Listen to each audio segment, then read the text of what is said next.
Identity is destiny. You become what you repeat. Written by Ronnie Rowland. Published by Growth Literacy Lounge. A single drop of water is soft, forgettable. But given time, it can split stone. That's the quiet power of repetition. It doesn't announce itself. It doesn't demand attention. But it changes everything. This book isn't about hacks or hustle. It's about the invisible forces shaping you every day.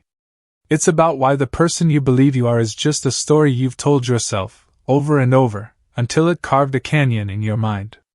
And how that story can be rewritten. Because here's the truth, you don't rise to the level of your potential, you sink to the level of your patterns. That idea, echoed by systems expert Archilochus centuries ago, still holds today. Identity is not destiny unless you let it be. But identity is the soil from which your destiny grows. Think of who you want to become, not just what you want to achieve. That distinction changes everything. This book will not promise overnight change.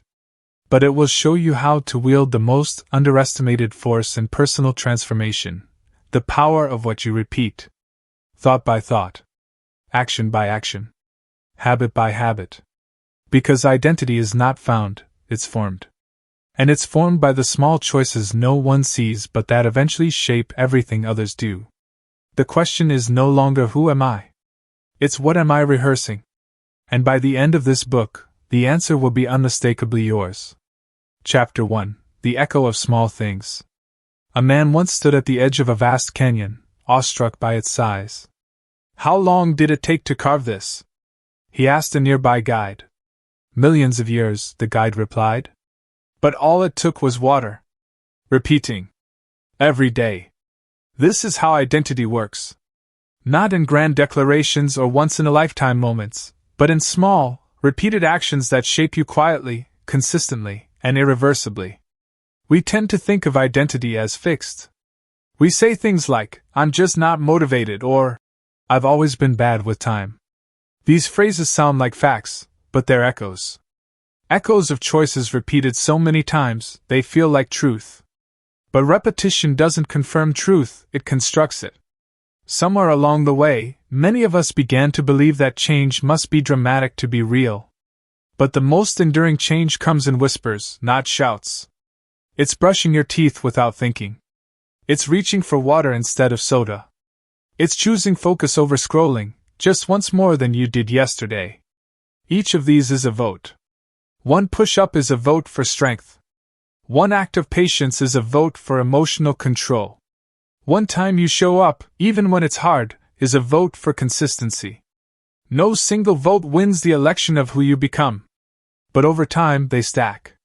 And the identity you wear tomorrow is forged by the votes you cast today. The danger lies not in failure, but in forgetting that you're always casting a vote. Even inaction is a decision. Avoiding the gym is a vote. Ignoring the hard conversation is a vote. Letting your phone decide your attention is a vote.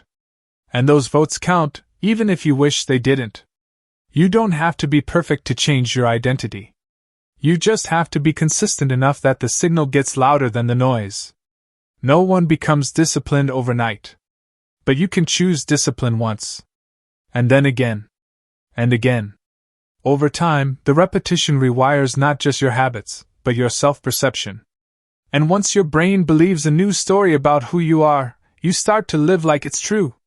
Not out of effort, but out of alignment. This is why goals often fail while identity endures. A goal says, "I want to run a 5K." An identity says, "I'm a runner." One expires, the other expands. When your actions match the kind of person you believe yourself to be, momentum builds. The feedback loop tightens.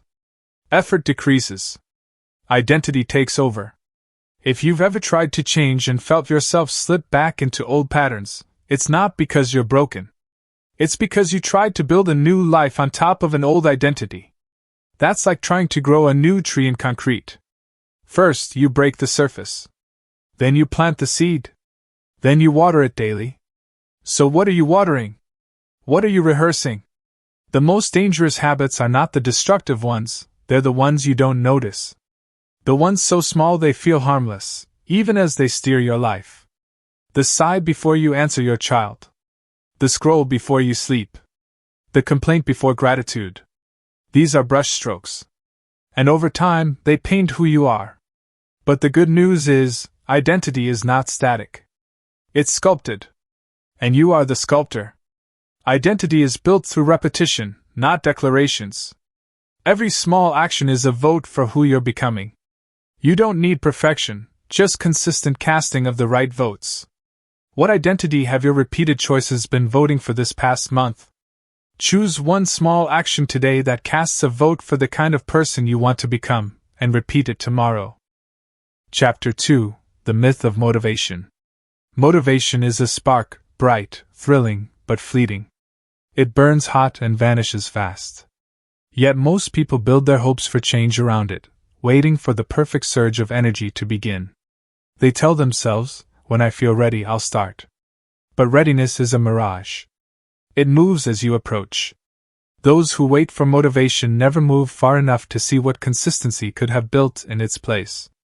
The truth is simple: identity is not fueled by emotion, but by repetition. Motivation can start a fire, but only discipline keeps it burning. Every great transformation begins on a day when enthusiasm is absent but action still happens. That quiet decision, to act without the feeling, marks the moment you start becoming someone new. Consider the sculptor standing before a block of marble.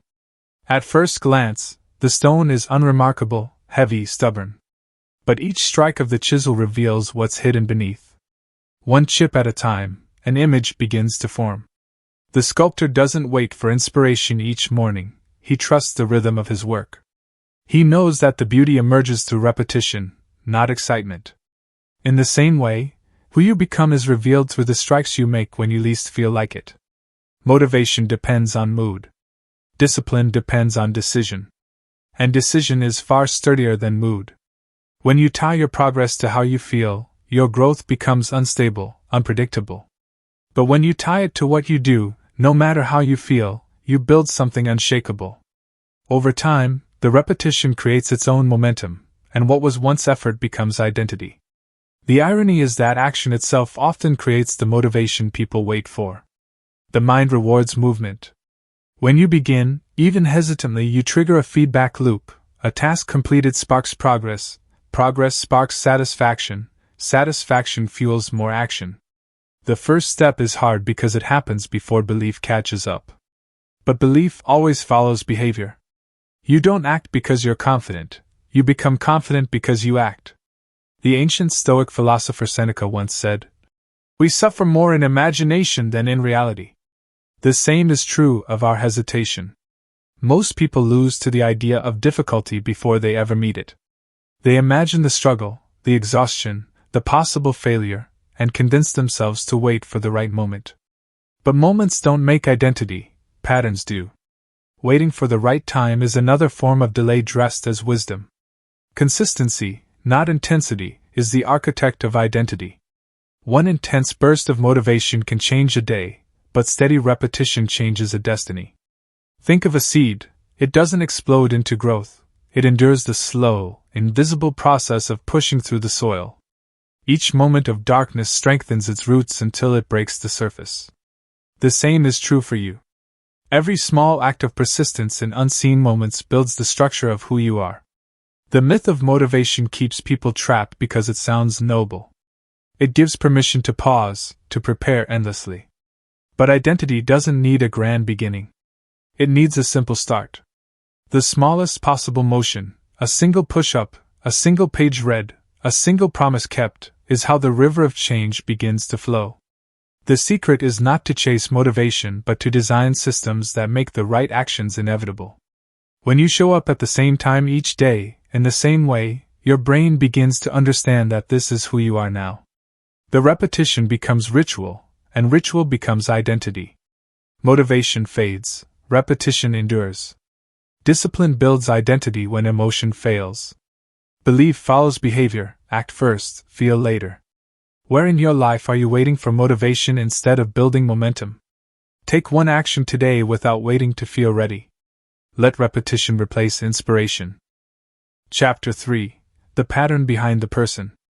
people rarely notice the pattern while they're inside it. A man who always rushes through his day may think he has a time problem. In reality, he has a pattern of saying yes too quickly and planning too loosely. A woman who constantly doubts her abilities may think she has a confidence issue. In truth, she has a pattern of rehearsing past failures and dismissing present progress. The person you are is a result of the patterns you live, most of which operate silently, like background music you've stopped hearing. Patterns are not just habits. They're identity scripts. Repeated loops of behavior, thought, and emotional response that become your default setting. At first, they are choices. Then, they become familiar. Eventually, they feel like truth. But the danger of a familiar pattern is that it can mask itself as personality. "I've always been this way" is rarely a fact. It's usually a well-worn loop. Your brain, wired for efficiency, favors familiarity over change. It will choose the discomfort it knows over the uncertainty it doesn't. This is why people repeat what doesn't serve them. Not because they enjoy it, but because it feels safe. This is also why transformation often feels like loss before it feels like gain. You're not just adopting a new behavior, you're abandoning an old identity. If your life feels stuck, look for the pattern. The repeated delay. The self-doubt after every compliment. The urgency to prove. The avoidance of rest. Patterns leave clues.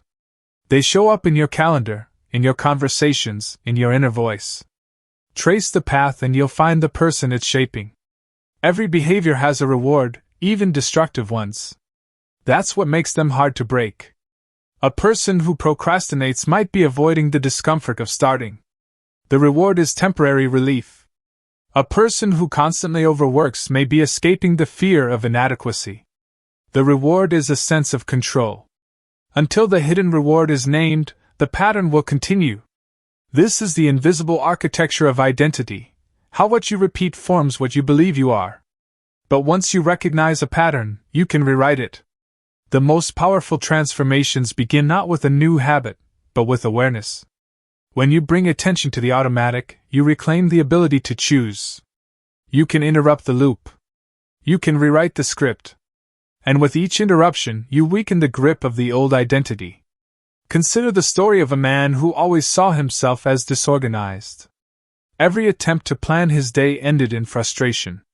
But once he noticed the pattern, not writing things down, checking his phone during transitions, avoiding 5-minute tasks, he started changing the script. One new behavior at a time, he built a rhythm. Months later, he didn't just have better systems, he had a new identity. He no longer said, "I'm disorganized." He said, "I run my day." Transformation isn't about force. It's about alignment. When your behaviors start matching the person you want to become, a strange thing happens. The pattern stops feeling like effort and starts feeling like you. The new loop becomes the default. And your life changes not because you forced it, but because you flowed in a new direction. The old you is just a collection of practiced patterns. The new you isn't out of reach, it's just on the other side of repetition. Identity is shaped by patterns, repeated behavior loops, not isolated moments. Familiar patterns feel like personality, but they're often just repeated decisions. Awareness breaks the loop and allows new scripts to form. What daily pattern in your life feels harmless but may be shaping a version of you that no longer fits? Interrupt one unhelpful pattern today, pause, notice, and choose a different response. Chapter 4: Identity is earned, not declared. Standing in front of a mirror, you can declare who you are. I'm disciplined. I'm confident. I'm focused. But the mirror doesn't respond. It only reflects what's been repeated. Identity isn't something you announce. It's something you demonstrate, quietly, consistently, and often when no one is watching. Declarations without evidence collapse under pressure. That's why affirmations alone don't work. Telling yourself you're organized doesn't mean much if your desk remains buried. Identity isn't about what you say, it's about what you prove, first to yourself, then to the world. And proof comes from action. Think of identity like trust. You don't earn someone's trust by saying, "You can trust me." You earn it by showing up, keeping promises, and making choices that align with reliability. Identity is inner trust. It's the process of believing you are who you claim to be because you've seen the receipts. This is where many people get stuck. They want the feeling of a new identity without the effort it requires. They want to feel like a writer without writing, to feel healthy without changing habits, to feel focused without removing distractions. But identity can't be hacked. It can only be built. The process is slow, like layering paint on a canvas. Each stroke, small, almost unnoticeable, adds depth. Eventually, the shape takes form. And then one day, others begin to see what you've been building all along. Not because you told them, but because your actions became visible patterns. There's freedom in this. You don't have to convince anyone. You don't have to argue with your past. You just have to start casting new votes. Each one weakens the grip of the old identity and strengthens the roots of the new one. Over time, the evidence becomes too loud to ignore. This is how someone moves from, "I hope I can be this kind of person," to "this is who I am now." The shift is internal before it's external. You begin to expect certain things from yourself, not because you're trying to be impressive, but because it would feel strange not to act that way. That's how you know identity has changed, when the right behavior feels like home and the wrong behavior feels foreign. You stop reaching for discipline. It reaches for you. You no longer rely on momentum to take action, you rely on alignment. It's who you are now. This doesn't mean the journey is perfect. There will be moments when old habits tug at your sleeves. You'll feel the friction of change. But identity, once rooted in repetition, becomes resilient. You might slip, but you won't stay fallen. The gravity of who you've become will pull you back into alignment faster each time. The shift isn't about pretending. It's about proving. It's about stacking actions until your reflection in the mirror stops looking like a stranger and starts looking like someone you trust. The person you've been becoming all along. So forget shouting affirmations into the void. Whisper them with your actions. Prove them in silence. Let your life speak louder than your words. Identity isn't declared, it's demonstrated through consistent action. Repeated behavior builds trust in who you are becoming. The goal is to align actions with the identity you want, until that identity feels natural. What identity are you trying to claim without yet earning it through behavior? Take one action today that aligns with the identity you want, no words, just proof. Chapter 5: Habits are identity in motion. A habit is not just something you do, it's something you're becoming. Every habit you keep is like a thread in a tapestry, weaving together a version of you that becomes more visible with time. It's easy to underestimate a single action. One skipped workout. 1 hour lost to scrolling. One promise broken. But those moments don't exist in isolation. They compound. And over time, they form a pattern. That pattern forms a person. Habits are identity in motion. They are not separate from who you are, they are the proof. A person who writes every morning may not call themselves a writer at first, but after 30 days, the evidence begins to speak. Eventually, the label isn't just accurate, it feels earned. And once identity locks in, the behavior becomes easier to maintain. Why? Because the brain wants to stay consistent with how it sees itself. This is the quiet power of habits. Not their ability to produce quick results, but their ability to shift your internal compass. A person who sees themselves as disorganized will constantly sabotage structure. A person who believes they're not athletic will resist exercise, even when it's within reach. But as small habits stack up, they challenge those beliefs. They chip away at the old narrative and begin writing a new one. This is why the first step matters more than the grand plan. Most people delay action in search of the perfect strategy. But habits aren't about volume, they're about direction. The smallest sustainable change is more powerful than the biggest idea left undone. A 5-minute habit, repeated, can do more for your identity than a 5-hour effort abandoned after one attempt. Consider the man who decides to become more focused. He doesn't start by deleting every distraction from his life. He starts by placing his phone in another room for 10 minutes while he works. Just 10 minutes. But that small act creates a shift. It communicates to his brain, focus matters here. Over time, 10 minutes becomes 20. Then an hour. The habit grows, and with it, a new identity. I'm someone who protects my focus. Habits must be built with identity in mind, not just outcomes. If your goal is only to lose 10 pounds, you might succeed temporarily. But if your goal is to become someone who moves daily and eats intentionally, your habits will outlast the scale. Behavior tied to identity is harder to break. It becomes personal. It becomes who you are, not just what you're doing.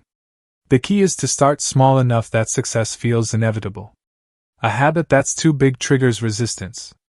A habit that's too small invites repetition. And repetition is what we're after, not because it's glamorous, but because it's how identity gets carved. Each time you show up, you reinforce a message. This is who I am now. That's the true reward, not the outcome, but the alignment. There will be days when motivation fails and energy is low. But if the habit is small enough, you'll do it anyway. That's when the shift happens.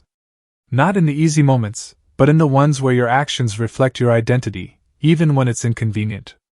That's when the pattern becomes permanent. So don't chase change. Repeat it. Shape it. Stack it. Until your habits stop feeling like effort and start feeling like you. Habits are not tasks, they're expressions of identity. Small, repeated actions shape how you see yourself.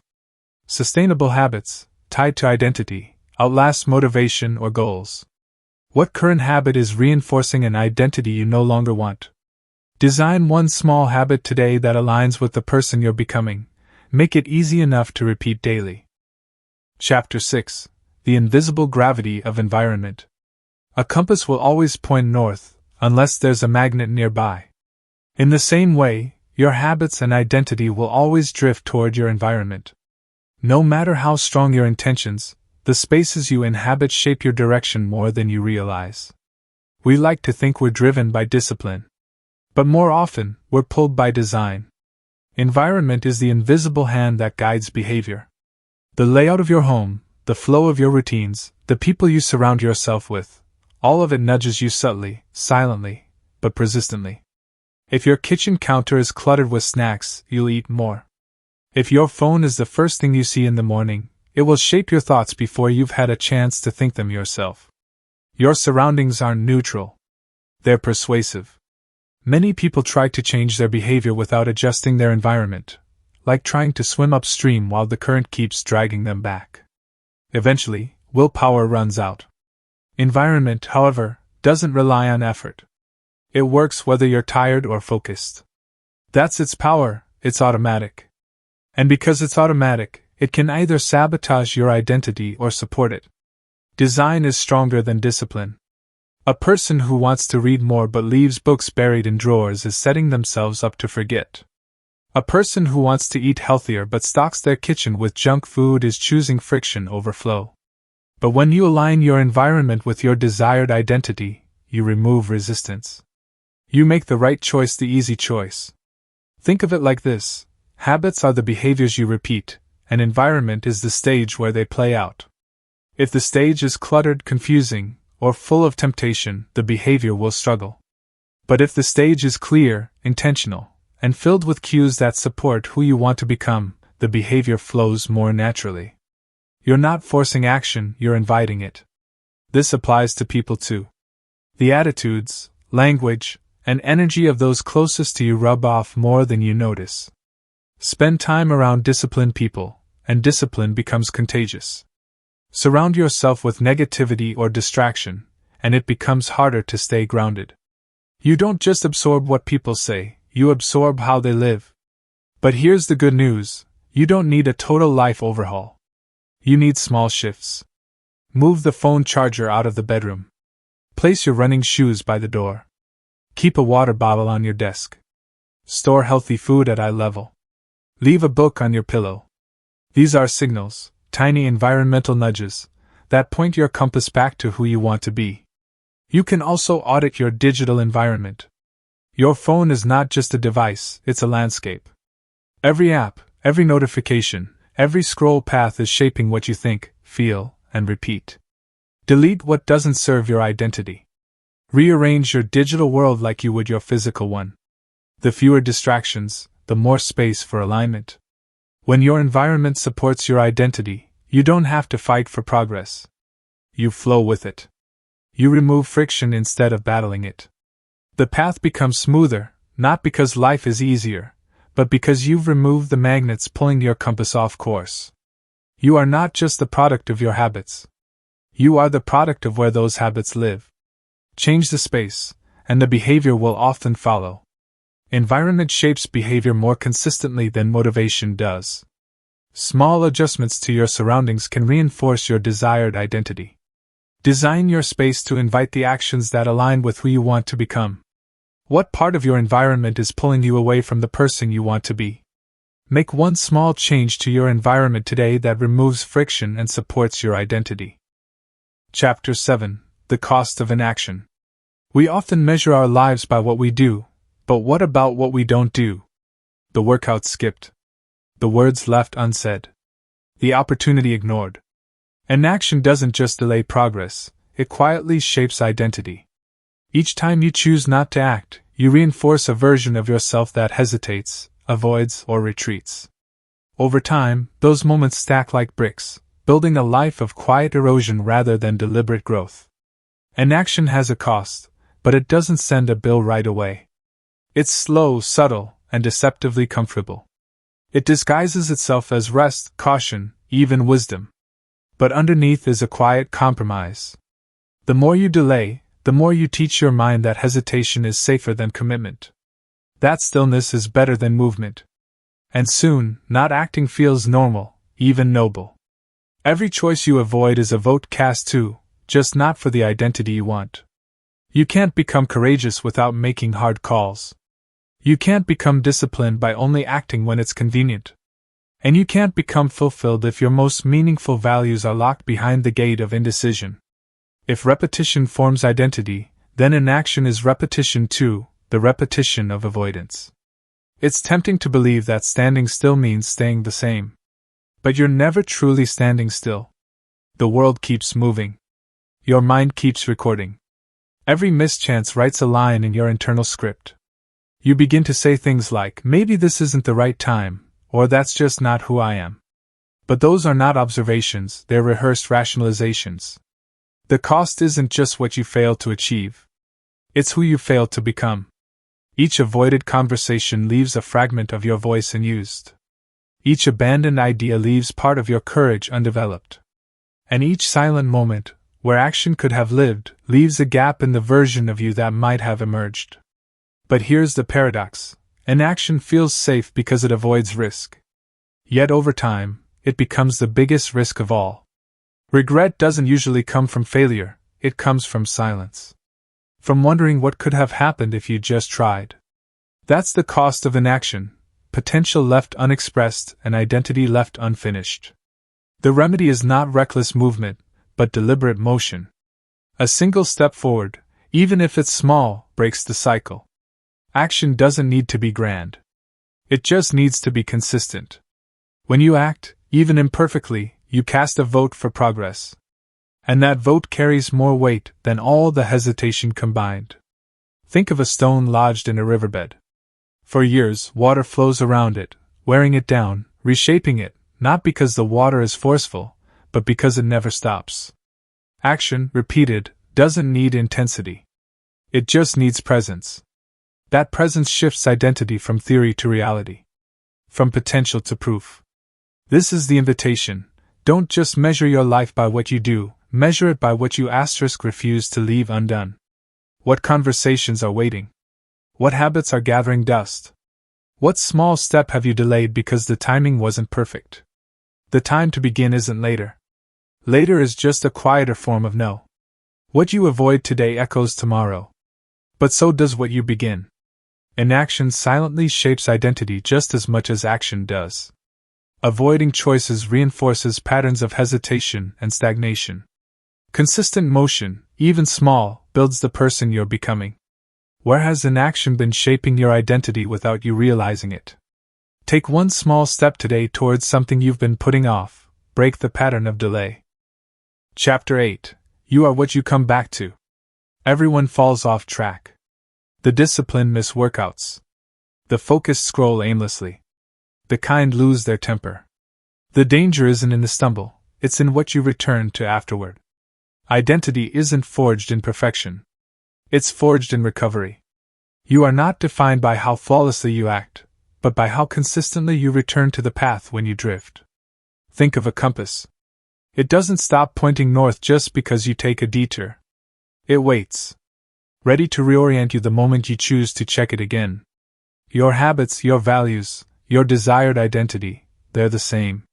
They don't disappear when you mess up. They wait to be remembered, to be returned to. This is the power of the comeback. Not the dramatic, cinematic kind, but the quiet, daily one. The decision to not let one bad day become a bad week. The resolve to act again, even after inconsistency. These moments don't erase your progress, they reinforce it. They remind your brain, this is still who I am. The old narrative says you failed, so start over. The new narrative says you missed once, so return. The difference is everything. Starting over implies loss. Returning implies continuity. And continuity is what builds identity, not streaks, not perfection, but the willingness to come back. Consistency isn't about never slipping. It's about reducing the space between the fall and the return. The faster you come back, the less damage is done. The more often you return, the more stable the identity becomes. Over time, the return itself becomes the habit. This is why shame is such a dangerous loop. It tells you that missing once means you are no longer who you hoped to be. That one failure cancels your progress. But shame lies. It freezes movement and feeds avoidance. The better response is curiosity. What pulled me off track?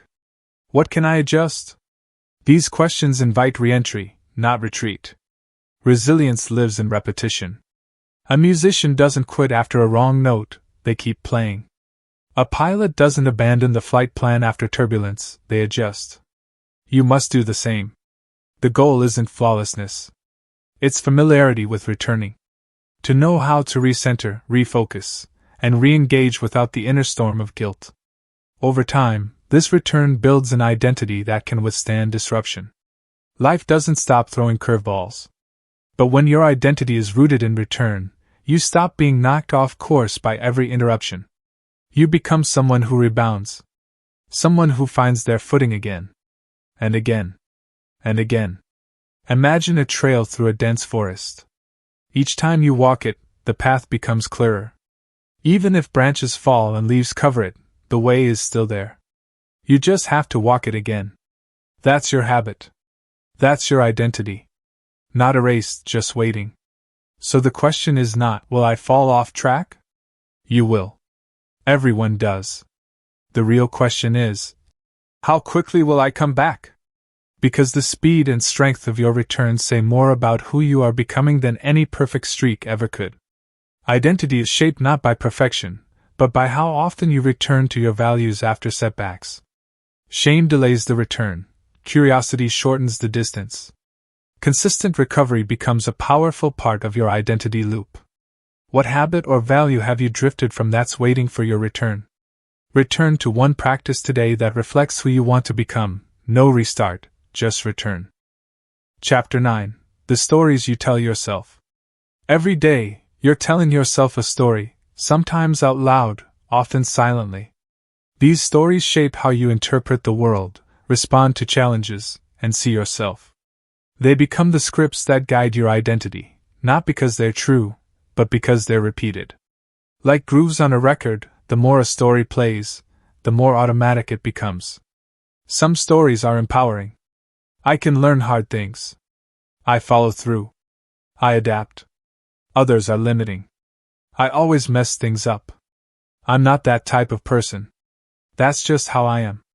These aren't facts. They're narratives, and like any narrative, they can be edited, rewritten, or replaced. The danger is that most of these stories operate beneath awareness. They show up in the pause before action, in the tension before a decision, in the excuse that slips in before effort. They're subtle but powerful, filtering how you interpret setbacks and how willing you are to try again. The story says, "This always happens," and so you stop. the story says. You never finish things. And so you don't. The prophecy fulfills itself. But identity is not a fixed character. You're not bound to one plot. You can become the editor. You can challenge a line that no longer fits and replace it with one that does. You can move from being the passive character in your story to becoming its author. And the first step is awareness. Ask yourself, what story do I tell myself when I fail? When I succeed? When I face resistance? The answers will reveal the roots of your identity. Because the voice you believe the most isn't from the outside world, it's the one in your own head. That voice, when left unchecked, becomes the architect of your habits and the gatekeeper of your potential. But here's the good news, a story only holds power while it's being repeated.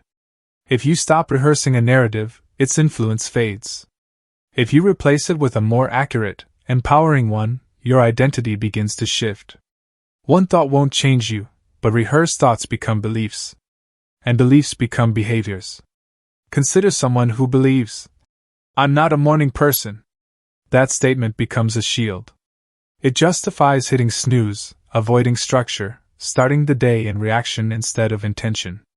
But what if that person challenged the story? What if they started small, waking up just 10 minutes earlier, preparing something the night before, shifting their language to, "I'm becoming someone who values the morning." Over time, the story bends. And eventually it breaks. Changing your story isn't about lying to yourself. It's about telling the truth, the full truth. Not just the history of your mistakes, but the history of your comebacks.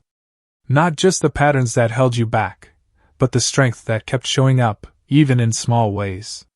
That strength deserves airtime too. Your brain listens to what you say. It takes cues from the language you use. So speak in a way that supports your direction. Speak to your potential, not your past. Choose phrases that invite growth, not reinforce limitation. Your future doesn't emerge from inspiration, it emerges from narrative. From the ongoing story you tell about who you are and who you're becoming. Every sentence is a seed. Plant enough of the right ones, and eventually, they grow into a new identity. Repeated self-talk becomes a script that shapes identity. Old narratives can be rewritten with intention and awareness. Empowering stories lead to aligned behavior and transformation.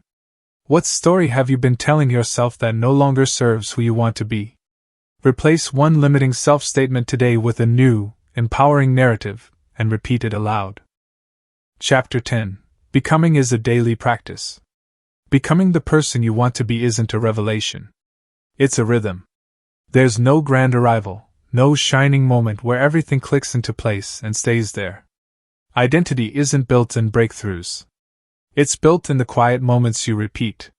The small decisions made without applause. The private victories no one else notices. That's where transformation lives. Most people want change to feel big. They want drama, momentum, proof. But the truth is, becoming is boring. It's repetition. It's choosing not to hit snooze again. It's walking past the distraction. It's finishing what you started, even when it's inconvenient. You become someone different not by changing everything at once but by doing the right thing often enough that it starts to feel normal.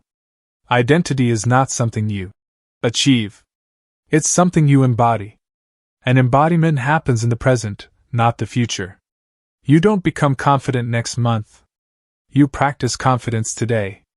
You don't become consistent when life calms down. You practice consistency now, in the chaos. Every identity you admire in someone else is the product of small actions they've repeated long enough to forget they're doing them. That's the trap of comparison. You see the results of someone else's practice and mistake it for natural ability. But behind every disciplined person is a trail of boring repetitions. Behind every confident voice is a long history of speaking through fear. Becoming isn't magic, it's method. It's showing up before you feel ready. Doing the work before it feels impressive. Repeating the steps before they look like progress. The beauty is that daily practice compounds. Like drops of water feeding a stream, each small act joins the flow. Eventually, what was once effort becomes instinct. What felt like trying now feels like living. That's the shift. when identity stops being a goal and starts being your gravity. But don't mistake simplicity for ease. A daily practice requires intention. It means deciding ahead of time what matters and making space for it, even when time is short or energy is low. It means forgiving yesterday's failure but not excusing today's absence. It means understanding that discipline isn't punishment, it's alignment. Becoming doesn't demand perfection. It demands return. You'll miss a day. You'll get distracted. But the practice continues when you do. The power of a daily rhythm is that it absorbs failure. It expects disruption. But it keeps going anyway. And each time you return, you deepen the groove of who you're becoming. The mistake is believing you must feel inspired every day. You won't. Some days you'll feel resistance. Other days you'll feel numb. But the practice doesn't care. It waits. And every time you show up anyway, you send a message to yourself. This is who I am. Eventually, the question shifts from how do I become? To what do I need to repeat today? The focus narrows. The pressure lifts. You stop chasing identity and start living it. Not because it's complete, but because it's consistent. Becoming isn't a place you arrive. It's a pattern you commit to. And the most powerful part of that pattern is that you control it. Not the world. Not your past. Not your mood. You. With your choices. With your repetition. With your practice. Becoming isn't an event, it's a rhythm of small, repeated actions. Identity grows through daily embodiment, not occasional inspiration. You shape who you are by what you show up for consistently. What daily practice would change your identity if you committed to it, even for 5 minutes? Choose one identity-aligned action and do it today, regardless of how you feel. Repeat it tomorrow. Chapter 11. Destiny is a direction. Destiny isn't a single moment. It's not the applause at the finish line or the perfect snapshot of success. Destiny is shaped in the in-between, the thousands of quiet moments where no one is watching, and the choice is yours alone. It's less about fate and more about flow. Less about being chosen and more about choosing. People often ask, "What's my purpose?" As if it's buried treasure waiting to be discovered. But purpose isn't found. It's forged. It's built by what you return to, what you prioritize, what you repeat. Destiny isn't a place you stumble upon, it's the direction you're walking right now. And every small, repeated step points your life that way, whether you realize it or not. You are not waiting for your destiny. You are shaping it through the habits you practice, the thoughts you rehearse, the values you live by. Each repeated action is like a compass click, turning you toward the person you are becoming. Over time, those tiny turns shape a life. This is the quiet power of consistency. It does not shout, but it sculpts. Think of a river that carves a canyon. It doesn't do so in a day. It's the direction of the current, not the size of the wave, that changes the landscape. Your life is no different. You don't need massive force. You need steady direction. You don't need to know exactly where the path ends. You just need to keep choosing the path that aligns with who you want to be. Some will wait for signs. Others will wish for breakthroughs. But those who build identity understand something deeper. Your life is always moving in the direction of your dominant repetitions. What you repeat becomes who you are. And who you are becomes where you end up. The lie is that change needs to feel radical. The truth is that change happens quietly. When you choose focus over distraction, kindness over judgment, courage over avoidance. Those are the moments that redirect your trajectory. They're not dramatic, but they're decisive. And over time, they move mountains. This is why you must pay attention to your direction, not just your intentions. Everyone wants to be healthy, focused, courageous, generous. But only those who build systems to repeat those values daily move toward them. Wanting is a seed. Repetition is the root system. Without roots, the seed never grows. You're not a prisoner of your past patterns. Every day you have a vote. Every action casts it. And no, one vote doesn't decide everything. But it adds up. It tips the scale. And eventually it reshapes the path beneath your feet. That's not a theory. It's the physics of becoming. So what now? You don't need to overhaul your life. You don't need to feel ready. You need to begin, again and again. Repetition is not punishment. It's power. It's how you override old scripts. It's how you outgrow outdated versions of yourself. It's how you become fluent in the language of your future self. Destiny doesn't ask for drama. It asks for direction. A pattern you can keep. A rhythm you return to. A habit that carries your name. You don't rise to the level of your goals. You fall to the level of your patterns. And if you build the right ones, they will carry you forward, even on the days you feel like standing still. Destiny is not a fixed outcome, it's the direction of your repeated choices. Small, consistent actions shape identity more than intention or inspiration. Every repeated step reinforces the path you're walking, and the person you're becoming. What direction are your daily repetitions pointing you toward right now? Commit to one repeating action this week that reflects your future self, and begin today. Take care and be well.